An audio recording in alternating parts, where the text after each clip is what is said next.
বেশ কিছুদিন বিরতির পর আবার এলাম কবিতা নিয়ে তোমাদের কাছে। আজকে আমি জয় গোস্বামীর লেখা একটি কবিতা পাঠ করব। তোমরা জানিও কেমন লাগলো, অবশ্যই জানাবে।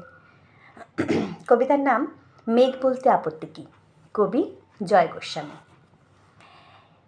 মেঘ বলতে আপত্তি কী, বেশ বলতে পারি। ছাদের ওপর মেঘতারা তো ফুল পিসিমার বাড়ি।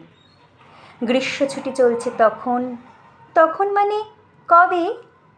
আমার যদি 14, মেঘের 16-17 হবে। ছাদ থেকে হাত ছানি দিত, ক্যারাম খেলবি ক্যারাম। সারা দুপুর কাহাতুকার ক্যারাম খেলা যায়, সেজন্যই জোচ্চুরি হয়। হ্যাঁ, জোচ্চুরি হতো। আমার যদি 14, মেঘের 15-16 মতো।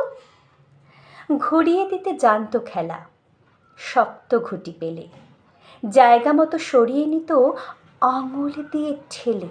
শুধু আঙুল, বোর্ডের ওপর লম্বা ফ্রকের ঝোল ঝপাং ফেলে ঘটিয়ে দিত ঘুটির দিকভুল। এখানে না ওখানে, হ্যাঁ এটা না ওটা।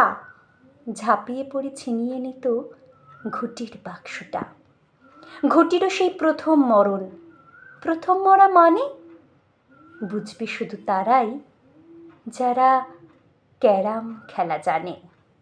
চলেও গেল কদিন পরে, মেঘ যেমন যায়, কাঠফাটা রোদ দাঁড়িয়ে পড়ল মেঘের জায়গায়। খেলা শেখাও খেলা শেখাও, হাপিত্যেশ কাক। কলসিতে ঠোঁট ডুবিয়েছিল জল তো পুড়ে খাক। খাক হওয়া সেই কলসি আবার পরের বছর জলে ভরল কেমন তোমায়। ধ্যাৎ, সেসব কি কেউ বলে? আত্মীয় হয় আত্মীয় হয়, আত্মীয় না ছাই। সত্যি করে বলো এবার, সব জানতে চাই।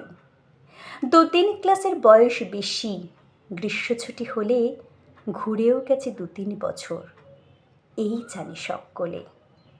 আজকে দগ্ধ গ্রীষ্ম আমার, তোমায় বলতে পারি। মেঘ দেখতাম ছাদের ঘরে, ফুল পিসিমার বাড়ি।